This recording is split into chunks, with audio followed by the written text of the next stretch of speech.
Qué alegría es ver la iglesia tan llena. Gloria a Dios. Amén. Saludamos a todos los que estáis aquí en este salón. Yo me imagino que debe haber también en el salón de jóvenes gente, hermanos, y también en el Zoom, a todos los que estáis por Zoom, un feliz y bendecido sábado para todos. La verdad es que, aunque sea evidentemente una gran responsabilidad de estar en el púlpito para compartir la palabra de Dios, les puedo asegurar que es una alegría inmensa poder compartirla también en la iglesia de uno, donde uno asiste. Me siento especialmente feliz por poder esta mañana estar aquí y le pido mucho al Señor, vamos a hacer de vuelta después una oración para que Dios acompañe el mensaje de esta mañana. Vosotros tenéis en pantalla el título del mensaje de hoy. De todas formas, quiero hacerles una aclaración. Esta presentación ha sido parte ya de un congreso virtual que se ha hecho sobre música, en el cual un servidor participó. Y en la división de los temas, que éramos varios los expositores, a mí se me asignó este tema de música o evangelismo y música. Ahora, no lo había compartido nunca con muchos de vosotros, capaz que algunos de vosotros lo habéis visto ya por internet, pero siempre quedan cosas por decir o presentarlas, o a la segunda vez que lo escuchamos, a que hay cosas que por ahí no se entendían y ahora podemos entenderlo mejor. Y pasará lo mismo la tercera y la cuarta, así hasta que uno puede entender el mensaje mucho más completo. Pero quiero advertirles una cosa. Probablemente vosotros estáis esperando escuchar una serie de ideas o técnicas o estrategias para usar la música en evangelismo. Pero me gustaría aclarar que el tema no estará enfocado allí, sino más hacia las pautas que Dios nos dejó en su palabra y en el espíritu de profecía para comunicar el Evangelio. Así que esas pautas, cuando nosotros las estudiamos, son pautas que son fácilmente extrapolables, que se pueden utilizar en música como en cualquier otro mecanismo o otra herramienta o otro instrumento que Dios utilice para la predicación de su palabra. Son pautas. Y como son pautas, se pueden bien aplicar a cualquiera de ellas. Lo segundo que quería decirles es que evangelio, ¿qué es? Buenas nuevas. ¿Quién es el evangelio eterno? Cristo. Y nosotros cuando vamos a predicar, predicamos a Cristo. Esa es nuestra función. Pero cuando nosotros pensamos en una evangelización, siempre estamos pensando un poco de cara afuera, de cara hacia el exterior, de cara a los que nosotros entendemos que no conocen. Pero quiero decirles que hay dos formas de hacer evangelismo. Y una es también hacerla hacia adentro. Es hacia nosotros. Porque es muy difícil, terriblemente difícil, que se pueda producir una misión si no hay una conversión. Ayer a la noche estábamos hablando justamente de eso. Por lo tanto, si hay misión sin conversión, no podemos garantizar la misión.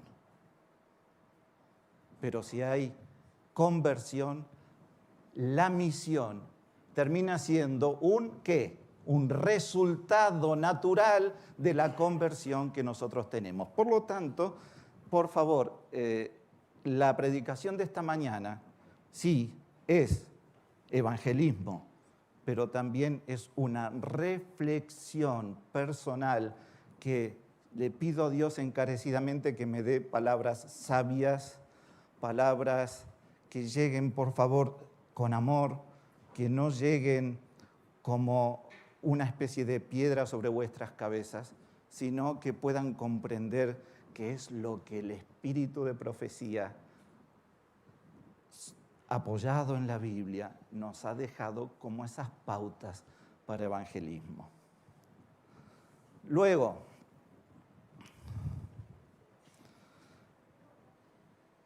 lo último, es absolutamente legítimo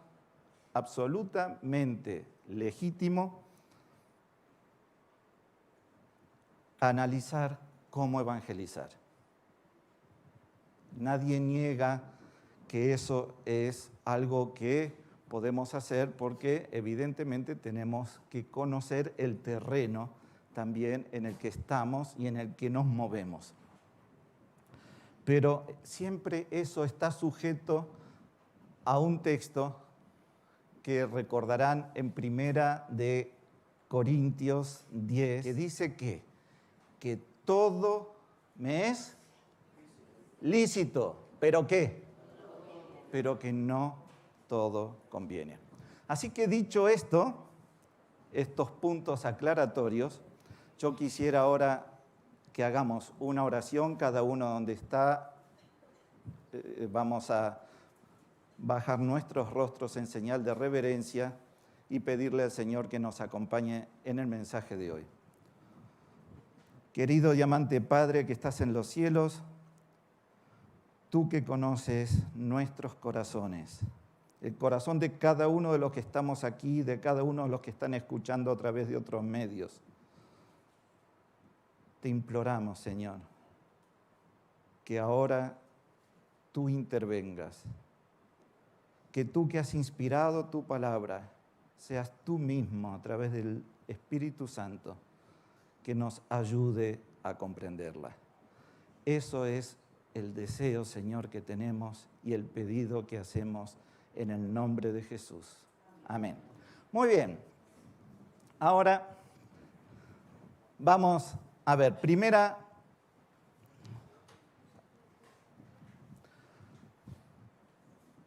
cuestión, vamos a dividirlo en algunas partes. La primera parte es conocer, que nos dice, id y predicad, es conocer a quiénes tenemos que predicar, cómo es la sociedad de hoy en día. En segundo lugar, vamos a estudiar cómo es el pueblo de Dios hoy en día, que es el que tiene que dar el mensaje, y después nos dedicaremos a las pautas. ¿Vale?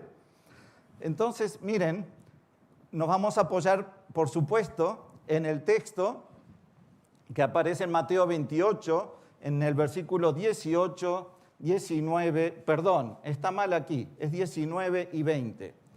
Es 19 y 20, seguro. Si lo tenéis en las Biblias lo podéis corroborar. Id y haced discípulos a todas las naciones, bautizándolos en el nombre del Padre y del Hijo y del Espíritu Santo, enseñándoles que guarden todas las cosas que he mandado, y he aquí la promesa. Yo estoy con vosotros todos los días. ¿Todos los días hasta cuándo? Hasta el fin del mundo. ¿Hasta cuándo? Amén. Es la promesa. Miren, más o menos son cifras aproximadas porque saben que hay un contador que va poniendo, si nosotros ponemos en internet cómo va la población mundial, y a medida que lo vamos viendo modificaciones, siempre aumenta, disminuye un poco, pero Más o menos vamos a redondear dice ahí 7.971 millones de habitantes, vamos a redondear en 8.000, de los cuales, ¿cuántos aquí son adventistas? O mejor, vamos a hacer la pregunta al revés, ¿cuántos no lo son? Ya preguntó Santi de los invitados, pero alguno que esté por aquí que diga, no, yo todavía no lo soy. ¿Quién es? Hay algunos. Muy bien. Esta cifra que estamos dando es una cifra un poco general, sin contar, son miembros, sin contar los simpatizantes, ¿no? Pero vamos a apoyarnos en miembros. La Iglesia Adventista del Séptimo Día, al 7 de junio de 2022, eran más o menos unos 22 millones de miembros. ¿Saben lo que significa eso para lo que nosotros tenemos, que decimos nuestra misión de ir a predicar el Evangelio? Que representamos solamente el 0,28% de la población de todo el planeta. Y ese pueblo, esa manada pequeña, es la que tiene la responsabilidad de ir y predicar el Evangelio. Dice, será predicado este Evangelio del reino en todo el mundo para testimonio a todas las naciones y entonces vendrá el fin.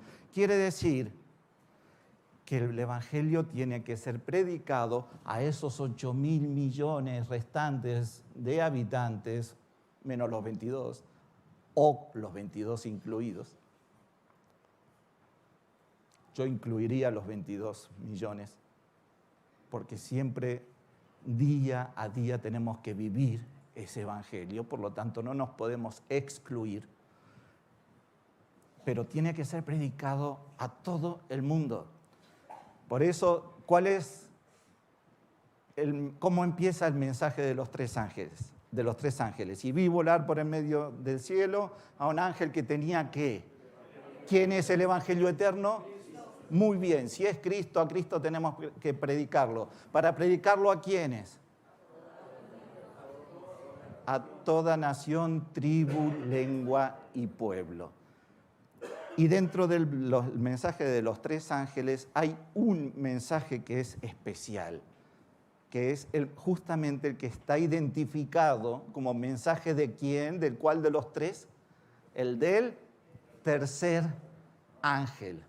Que ese mensaje del tercer ángel es cuando aparece en Apocalipsis 18, el cuarto ángel, el que viene a reforzar para que ese mensaje llegue con poder a toda la tierra. Dice, después de esto vi a otro ángel descender del cielo con gran poder y la tierra fue alumbrada con su gloria. Y si hacemos la cuenta de los 22 millones, ¿a cuántas personas le correspondería a cada uno de esos 22 millones evangelizar para llegar a todos? ¿Saben cuántos? Está ahí, unos 380 por cabeza. ¿Se imaginan? ¿Podríamos hacerlo nosotros eso? ¿Podríamos o no? ¿Cuántos se convirtieron por el mensaje de Pedro la primera vez? Pues entonces, ¿podríamos o no? Claro que podríamos. Pero, ¿cómo podrá este grupo tan pequeño alcanzar al resto de habitantes del planeta? Entonces, es aquí donde vamos a ir a reconocer a la sociedad de los últimos días, que es la sociedad que estamos nosotros viviendo hoy, con la que nos manejamos, con la que nos relacionamos, tenemos contacto diario. Todos merecen tener el privilegio que Dios nos permitió a nosotros conocer y nosotros no lo podemos guardar. Entonces, reconociendo a esta sociedad, tenemos que ir a ver qué dice la Biblia de cómo es la sociedad, cómo iba a ser la sociedad de los últimos días, esa sociedad que se va a encontrar cuando el Hijo del Hombre vuelva. ¿Quién era el Hijo del Hombre? Con mayúsculas. Jesús. Dice, como en los días de Noé, así también será en los días del Hijo del Hombre. Pero esto está en Lucas 17, 26. Y un poquito más adelante, Lucas no se queda solamente como en los días de Noé. Él explica otra cosa más. Dice, asimismo como sucedió en los días de ¿quién? De Lot. ¿Dónde vivía Lot? ¿Y qué pasó con Sodoma?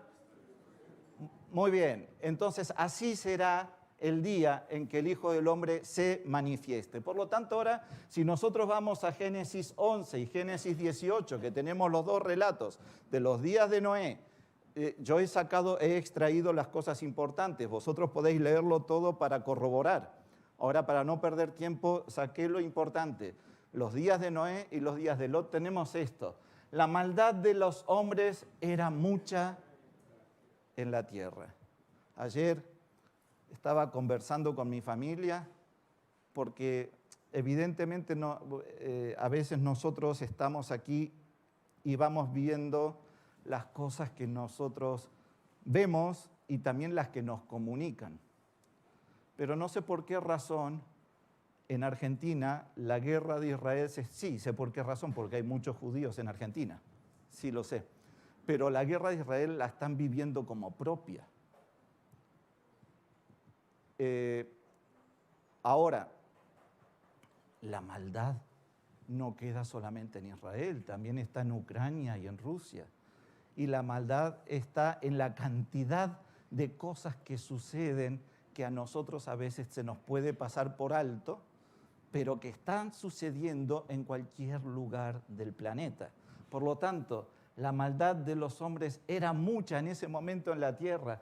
Dice, todos los designios de los pensamientos del corazón, todos los designios de los pensamientos del corazón, ¿hacia dónde estaban inclinados? Continuamente, ¿hacia dónde? Hacia el mal. Entonces, la tierra estaba llena de violencia. ¿Nosotros vemos eso hoy o no? Dice, habían corrompido su camino. El pecado de ellos se agravó en extremo hasta el punto que el clamor contra ellos sube hasta Dios. Eso es lo que en Lucas se nos dice. ¿Quién lo dice eso? ¿Quién es el que está relatando eso? El propio Jesús. Y después el apóstol Pablo recoge un poco el tema de cómo será la sociedad de los últimos días. Y entonces dice, también en 2 de Timoteo 3, cuando le escribe a Timoteo, dice, debes saber esto, que en los postreros días vendrán tiempos peligrosos. ¿Estamos viviendo en tiempos peligrosos? Sí. Bueno, porque habrá, y acá voy a hacer un paréntesis, porque quiero aclarar una cuestión. ¿Nosotros somos criaturas de Dios, sí o no? Sí. ¿Eso merece respeto por parte nuestra de lo que Dios ha creado, es decir, también sobre nosotros? Sí. El respeto propio es bíblico. Pero en este punto, el apóstol Pablo está hablando algo que va más allá del respeto propio, sino que está hablando del amor a sí mismo como elemento conductor de la vida de cada uno de los seres creados. ¿Qué fue lo que le metió Satanás a Eva en el comienzo? Que iba a tener el conocimiento igual que Dios. Y entonces Eva dijo, entonces yo puedo ser igual de poderosa. Y fíjense una cosa, no es en vano o no es por casualidad que el apóstol Pablo lo escriba esto en primer lugar, porque es la primer ficha de dominó que si se vuelca empiezan a aparecer todas las otras. Fíjense, habrá amadores de sí mismos y ahora todas las consecuencias de ello, avaros, vanagloriosos, soberbios, blasfemos, desobedientes a los padres, ingratos, impíos, sin afecto natural, implacables, calumniadores, intemperantes, crueles, aborrecedores de lo bueno.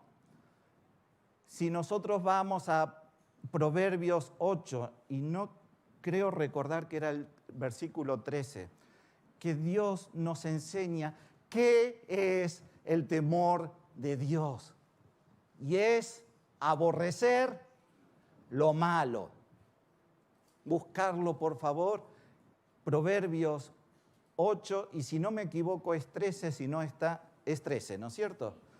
Dice claramente que el temor de Dios es el aborrecer lo malo, pues en el tiempo del fin lo que van a aborrecer no es lo malo, no hay temor de Dios porque lo que se aborrece es lo bueno. Entonces dice que serán traidores, impetuosos, infatuados, amadores de los deleites más que de Dios, que tendrán apariencia de piedad, pero negarán la eficacia de ella. A estos evita. ¿Quieren una radiografía mejor, bíblica, de lo que es la sociedad de hoy? Esta es la mejor radiografía.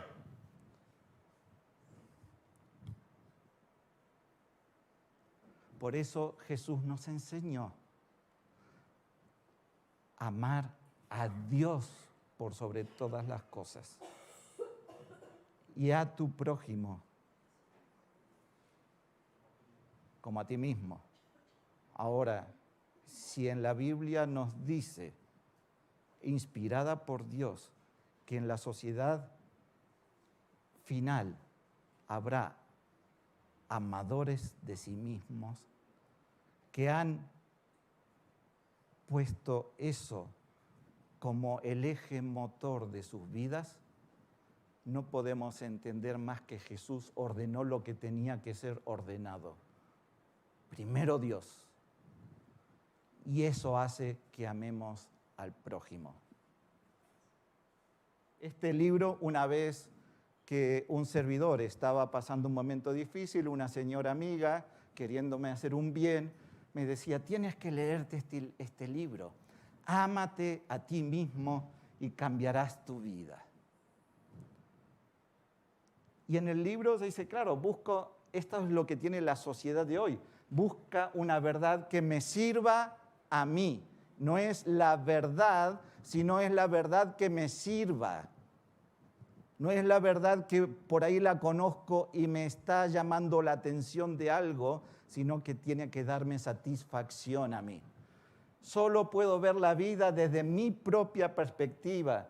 Me interesan los valores de mi grupo y de mi comunidad. Estamos hablando de lo que es la sociedad de los últimos días. Miren, tienen atención en el presente, necesitan una satisfacción inmediata. Los valores ya no son tan relevantes, no importa. Esto además hasta hace como unos 10, 12 años atrás en el colegio donde estábamos en Zaragoza, donde iba Cristian de chico con el director, estuvimos hablando una vez, ya los valores no importan, importa el cliente, no el valor. Lo que pida el cliente es lo que vale, no el valor en sí mismo que se le puede dar para ayudarlo a crecer. Pluralismo y diversidad. Y esto a veces puede sonar bien, pero sabemos hacia dónde el enemigo lo lleva.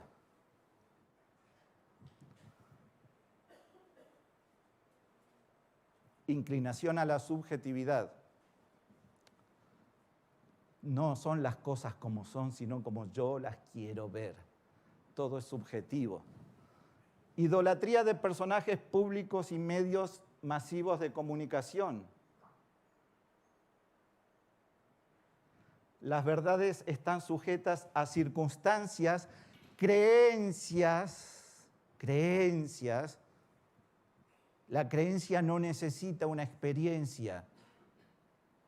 Jóvenes, escuchad bien, vosotros vuestra seguridad la planteáis muchas veces en creencias, pero todavía eso necesita experiencia. Dice estilos y países, culturas podemos llamarlo también. Entonces, a través de las culturas todo es aceptado. Ahora, ¿cómo es el pueblo que da el mensaje? El pueblo que da el mensaje, podemos leer en Levítico 21, versículo 23 y 24, dice, no andéis en las prácticas de las naciones que yo expulsaré delante de vosotros. Por favor, no quiero ser yo. Esto es palabra de Dios, no son mis palabras. Dice claro, no andéis en las prácticas de las naciones que yo expulsaré de delante de vosotros. Porque ellos hicieron todas estas cosas y fueron para mí abominables. Yo soy Jehová vuestro Dios, que os he apartado de los demás pueblos. ¿Cómo debe ser el pueblo de Dios entonces? ¿Apartado qué es? Es igual, con las mismas costumbres, con los mismos hábitos. No, es un pueblo diferente, que se distingue de los demás, porque lo que hace es reflejar el precioso carácter de Dios.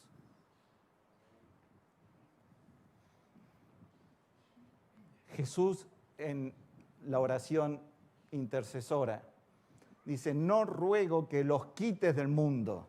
No es cuestión de sacarnos de este mundo, sino le está pidiendo al Padre que nos guarde a nosotros, está orando por nosotros, ¿qué dice? Que nos guarde del mal, porque no son del mundo.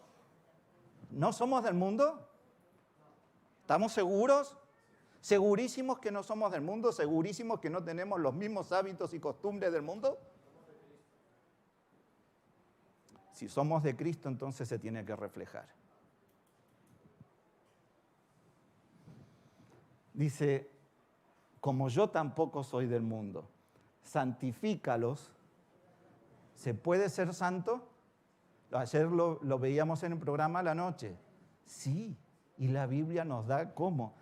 Santifícalos en tu verdad, tu palabra es verdad. ¿Quién es la palabra? Jesús, que dice en Juan 1, cuando empieza, en el principio era la palabra, el verbo, y la palabra y el verbo era con Dios, y la palabra y el verbo era Dios. Quiere decir que el que nos puede santificar solamente es Cristo. Pero ahora resulta que nosotros tenemos el ideal. Por eso yo preguntaba, ¿verdaderamente nosotros estamos apartados para Dios? ¿Nos sentimos apartados como pueblo? El estado de la iglesia de la Odisea es el estado de la iglesia final, la última iglesia, no va a haber otra, la última, de la cual, gloria a Dios, saldrán vencedores, pero que el estado de la iglesia es este.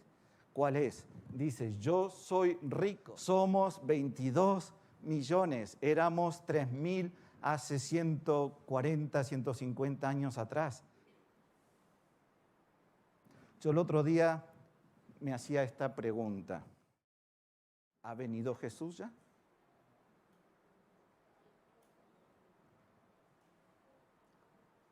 Y esto trae la otra pregunta.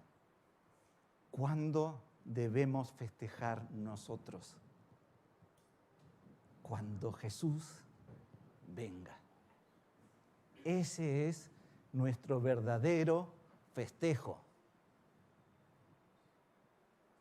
Mientras tanto, pensar que llevamos tantos años y Jesús no vino todavía, eso nos tendría que hacer reflexionar de, es cierto lo que dice la Odisea, nos creemos ricos, pero aquí falta algo. Dice, se creen ricos y decimos que nos hemos enriquecido y de ninguna cosa tenemos necesidad. y no sabemos que somos desventurados, miserables, pobres, ciegos y desnudos. Quiere decir que esa es la condición del pueblo, eso último, que es lo que Jesús le está diciendo al ángel de la Odisea, que son por categorías los ministros, y seguimos después hacia abajo hasta que el final del mensaje dice que se oiga lo que el Espíritu dice a las iglesias, que al final somos todos, pero va por responsabilidad. Pero lo que está diciendo es que somos miserables, pobres, ciegos, desnudos. ¿Ese es el pueblo el que tiene que dar el mensaje? ¿Será por eso que entonces ha pasado tanto tiempo y Jesús no vino? ¿No será por esa razón que todavía Jesús no vino? El mensaje de la Odisea dice que el testigo fiel y verdadero, que es Cristo, que le dio al ángel, le comunicó el estado de tibieza de la Odisea, y después Cristo se aparece como compren de mí el oro refinado en fuego, en las vestiduras blancas y el colirio, para que puedan ver lo que está bien o lo que está mal. Y ese oro, vestiduras y colirio no es otra cosa que la aparición de Cristo como centro de nuestro mensaje. Es lo que conocemos por justificación por la fe. Quiere decir que el mensaje de la Odisea nos muestra el estado del pueblo, nos da la solución, la llave, porque cuando nosotros aprendemos lo que es eso de que hablamos tantas veces y a veces no entendemos bien porque lo mezclamos con lo que Lutero entendió por salvación por fe, que es muy distinto, no es lo mismo, porque si Lutero hubiera entendido esa justificación por la fe, hubiera, para empezar, guardado el sábado. Porque la justificación por la fe lleva a guardar la ley. ¿Entienden? Entonces, ¿qué es lo que hace Cristo cuando aparece? ¿Qué es lo que hace en nosotros? ¿Qué es lo que provoca? Nos guía ¿a qué? Al arrepentimiento. Y el arrepentimiento es como el resorte después que nos lleva después a aceptar a Cristo cuando Él llama a la puerta y abrimos nuestro corazón. Y entonces ahí sí podemos decir que en aquellos, no serán todos, entendamos bien, no todos los que reciben el mensaje abren la puerta. Entonces, aquellos que abran la puerta y lo reciban a Cristo serán los vencedores, tal como Cristo venció.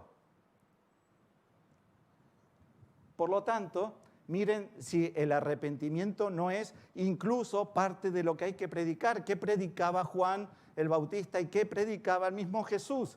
Mateo 3:2 o Mateo 4:17, arrepentíos porque el reino de los cielos se ha acercado. Arrepentíos primero, porque el reino de los cielos se ha acercado. Por lo tanto, esto era, cuando uno se arrepiente, este es el texto que la otra vez, Santi, me pedías. Está en Testimonios para los Ministros 456.3. ¿Qué es la justificación por la fe? Si yo no me arrepiento, yo no le entrego a Dios mi ser. Y si yo me arrepiento en un 99%, pero me guardo un 1%, tampoco me sirvió. Yo le tengo que entregar a Dios todo mi ser. ¿Para qué? Dice, es la obra de Dios que abate en el polvo la gloria del hombre y hace por el hombre lo que éste no puede hacer por sí mismo. Cuando nosotros nos arrepentimos es cuando empezamos esa vida nueva en Cristo que permitirá que Dios nos use como instrumentos, ¿para qué? Para que el Evangelio sea dado, para la misión, para lo que tenemos que hacer, predicar. Pero es que si no hay arrepentimiento primero, si no hay una conversión real, estamos poniendo la carreta por delante del caballo. ¿Qué va primero, el caballo o la carreta? El caballo. Si ponemos la carreta delante, eso no funciona. Por eso, miren, cuando decimos, llevamos 100 y tantos de años y Jesús no vino, el Señor, en 2 de Pedro 3:9, el Señor no retarda su promesa según algunos la tienen por tardanza, sino que es paciente para con nosotros, no queriendo que ninguno perezca, sino que todos procedan al arrepentimiento. Porque una vez que se procede al arrepentimiento, entonces Dios puede actuar en nosotros. Pero claro, ¿de qué tenemos que arrepentirnos? Porque es una buena pregunta. ¿De qué hay que arrepentirse? Hermanos queridos, ¿de qué hay que arrepentirse? ¿Cuál ha sido nuestra verdadera culpa por la cual nosotros estamos en la condición así? No hemos aceptado, gracias Hugo, no hemos todavía aceptado el mensaje de la justicia de Cristo, que es Él el que hace en nosotros, a través nuestro, utilizándonos como instrumentos. Eso es, porque si hubiéramos aceptado eso, no estaríamos aquí. Por lo tanto, ahora hemos visto cómo era la sociedad y cómo es ese pueblo. Y quizás hemos comprendido por qué razón estamos aquí todavía y cada vez que tenemos que salir a predicar, es un esfuerzo. Ahora vamos a entrar en las pautas y cuando ahora entremos en las pautas les quiero hacer una advertencia. Ahora vamos a leer un montón de pautas que da el espíritu de profecía para lo que es la predicación del Evangelio. Y cuando digo esto, yo les quiero asegurar, vosotros lo sabéis, el espíritu de profecía está inspirado ¿por quién? Por Dios. Tenemos que aceptarlo. No es una cosa que se escribió para la sociedad de aquel tiempo, porque los que piensan así también piensan que en la Biblia hay cosas que se escribieron para otros tiempos. Y olvidamos lo esencial. Olvidamos el motor, el eje motor de todas las cosas, que eso no cambia. Por lo tanto, utilizo ahora el espíritu de profecía para que sea Dios, a través de las palabras que nos dejó allí, el que nos hable.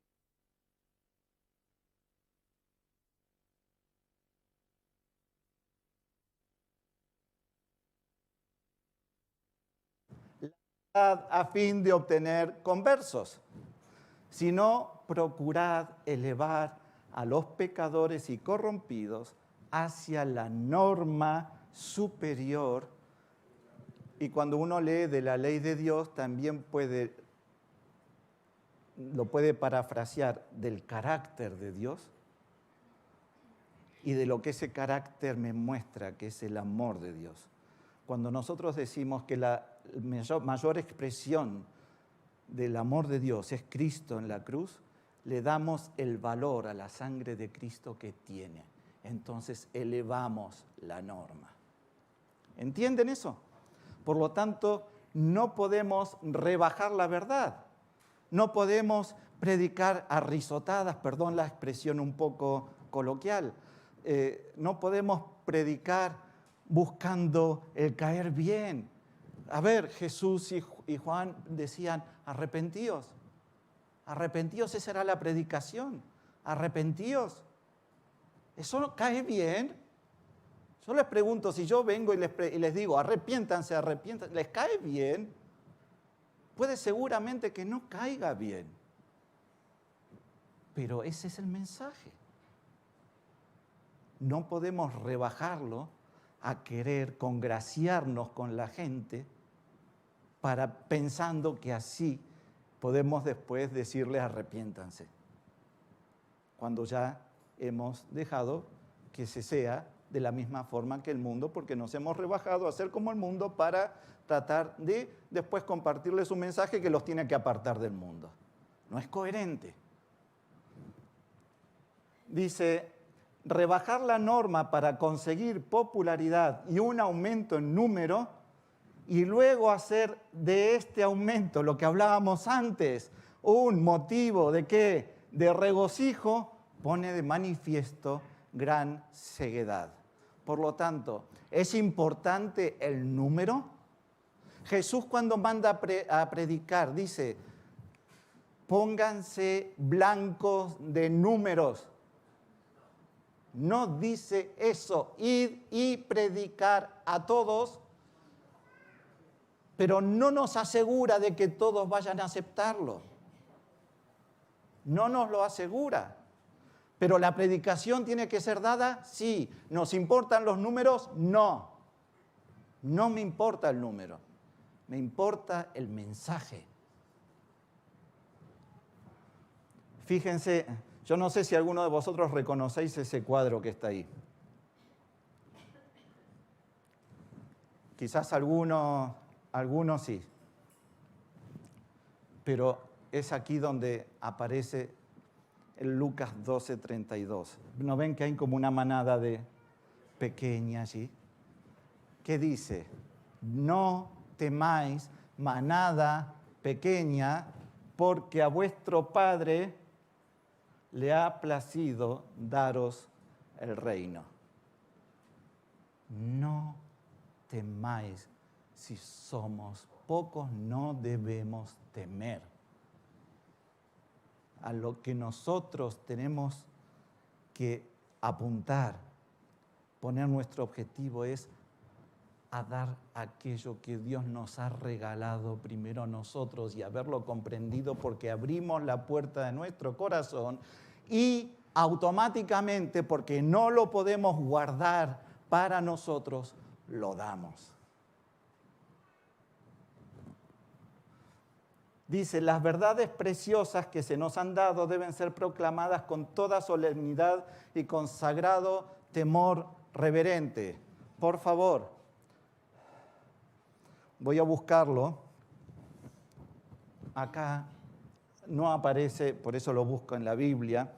Hebreos 5, 7. Hebreos 5, 7. Hebreos 5, 7. Dice así, y Cristo en los días de su vida en la tierra ofreció ruegos y súplica con gran clamor y lágrimas al que podía librarlo de la muerte. ¿Dónde es esto? ¿Qué imagen les viene inmediatamente cuando escuchan esto? Es Getsemaní, cuando Cristo suda sangre. Y dice, y fue oído a causa de qué. Ese es el temor reverente con el que tenemos que dar un mensaje que ha costado el precio de la sangre de Cristo. Dice, muchos se figuran que para alcanzar las clases altas, y acá vamos a tomar a esta experiencia que cuenta la hermana White, vamos a tratar de sacar cuál es la raíz del tema, no solamente la experiencia, sino su raíz. Dice, hay que adoptar un modo de vivir para alcanzarlas, y un método de trabajo adecuado a los gustos desdeñosos de ellas. ¿Qué está diciendo aquí? Que nos tenemos que adoptar. Muchos creen que hay que adaptarse al mundo, a su lenguaje, a su manera de vivir, a su manera de comportarse, para poder darles el mensaje. Y eso dice ella que de eso no podemos hacer eso. Dice, el modo mundano de proceder para alcanzar las clases altas en este caso o cualquier otro. Pensemos, por favor, muchas veces estamos pensando en los jóvenes, ¿cómo alcanzar a los jóvenes? Tenemos que pedirles a ellos que nos digan qué es lo que les gusta, lo que les importa, y entonces acomodarnos a ellos y de acuerdo a esto, nosotros acomodándonos a lo que ellos nos dicen, creamos los famosos feligrentes. No sé si se acuerdan, fue uno de mis primeros sermones que hablaba del feligrente, que es una mezcla de feligrés con cliente. Entonces buscamos como si fueran clientes. No es esa la manera. Lo que surtirá efecto en esta tarea es la presentación del Evangelio ¿de quién? De Cristo, en un modo consecuente y abnegado. Al presentar el Evangelio, y aquí pone algo que es fantástico, porque Pablo, ¿se acuerdan cuando Pablo fue a Atenas? ¿No? Tuvo una discusión con todos los filósofos atenienses. Dice, cuando se presentó ante el tribunal del Areópago en Atenas, Pablo contestó a la lógica con la lógica, la ciencia con la ciencia, la filosofía con la filosofía, pero este esfuerzo al final dio ¿qué? Poco fruto. Por lo tanto, escasos fueron los que aceptaron el Evangelio. Entonces, de ahí en más, cuando él va a Corinto, entonces él en lo sucesivo adoptó un procedimiento diferente. Con sencillez dirigió las miradas de hombres y mujeres ¿a quién? Dijo, me he dispuesto a predicar a Cristo y a Cristo crucificado. El Salvador de los pecadores. Por lo tanto,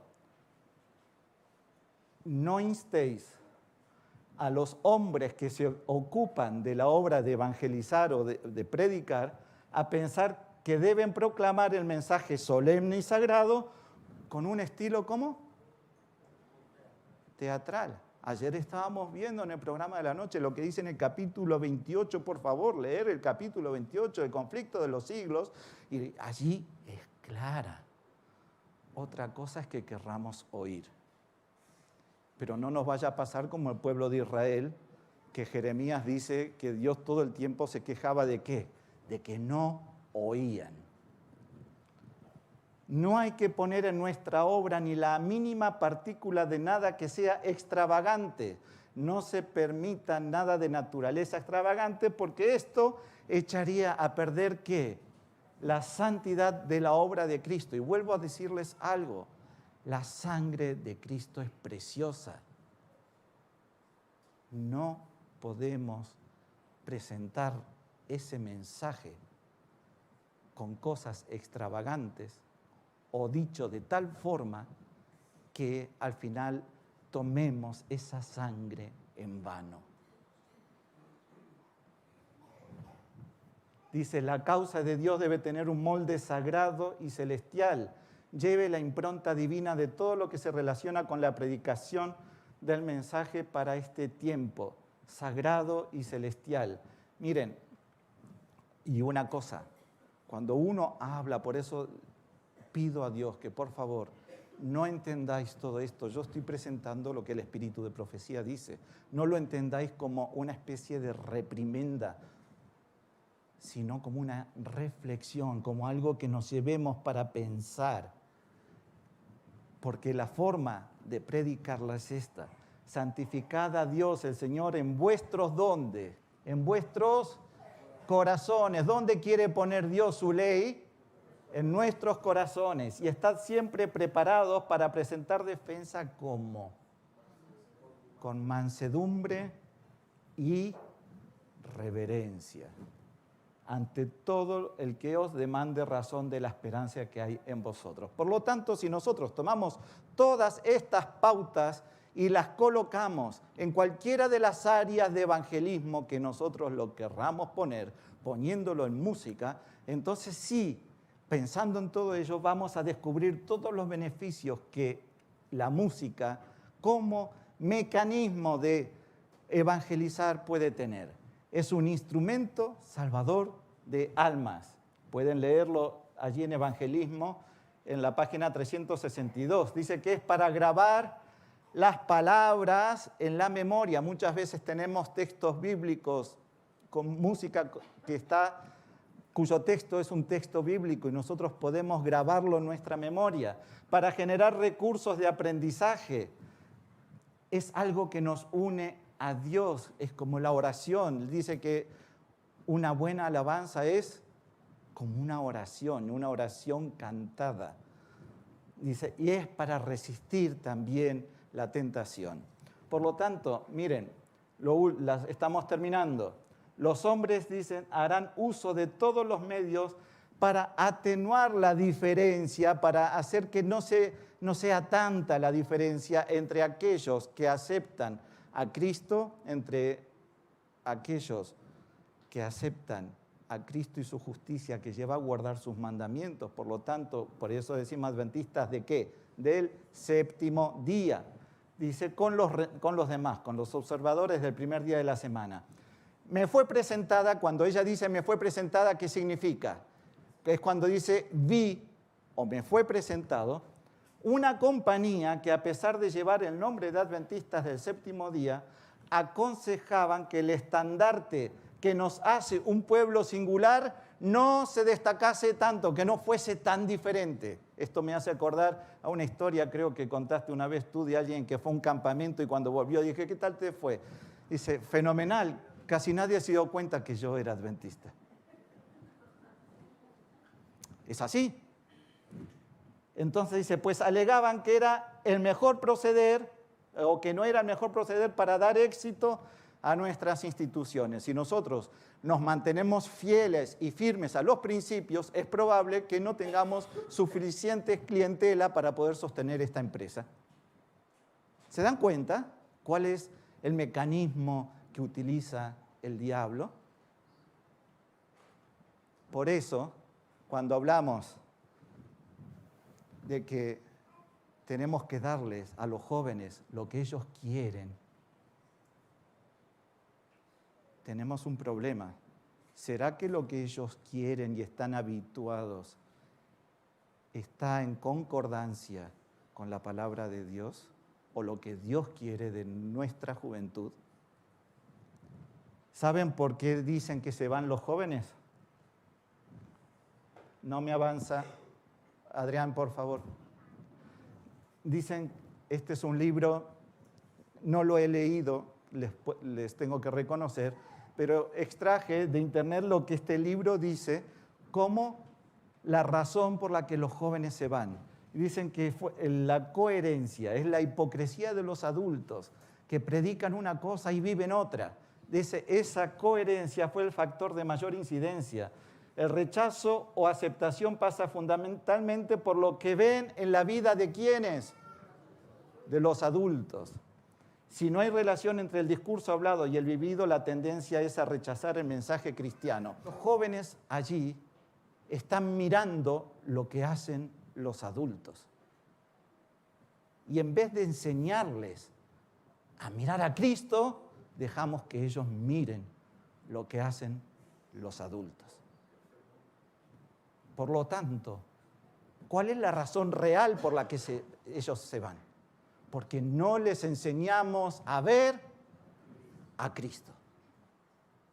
No les enseñamos a poner nuestra mirada en Cristo. Y que eso no significa solamente que tenemos un Salvador que nos perdona, sino que también tenemos un Salvador que nos da las fuerzas suficientes para poder caminar ahora en novedad de vida. Nos da las fuerzas para que seamos distintos al mundo, para que estemos en el mundo, pero guardados del mal. Ese es el Cristo al que tenemos que mirar. Es el Cristo que tiene la fuerza de que cuando se encuentra con el gadareno, no demora el gadareno en hacer un cambio en su vida. Dice que apenas pasó el momento, vienen a Jesús y ven que al que había sido atormentado con el demonio, el gadareno, que había tenido la legión ¿se acuerdan?, de demonios, ahora estaba sentado, vestido y en su cabal juicio. ¿Cuánto demoró la conversión del gadareno? Nada, un instante. ¿Tiene poder la palabra de Dios o no la tiene? ¿Tiene poder Cristo o no lo tiene? ¿Qué dice Salmos 33:9? El mismo Creador, el que dijo y fue hecho, el que mandó y existió, Hubo un momento, hubo un espacio de tiempo, o nos enseña Génesis 1 que dice, dijo Dios, fue la luz, y pasaron 6.000 millones de años y fue finalmente la luz después de todo un proceso. ¿Es así? No, no lo es. Y esa misma palabra que tiene fuerza creadora, tiene la fuerza redentora en Hebreos 4:12, porque la palabra de Dios es viva y eficaz y más penetrante que toda espada ¿de qué? De 2 filos, que llega a partir el alma, la coyuntura y los tuétanos y discierne los pensamientos y las intenciones del corazón. Es la que nos lleva al arrepentimiento y nos permite vivir una vida en novedad. Si nosotros tenemos esa conversión y miramos a Cristo de esa forma, tengan por seguro que no vamos a demorar mucho en ver a venir a Cristo en las nubes de los cielos. Ojalá sea nuestra experiencia. Ojalá sea nuestra experiencia. Pongamos nuestra mirada en Cristo. Que Dios los bendiga y ojalá podamos escuchar esa voz del Maestro que nos llama a la puerta de nuestro corazón. Amén.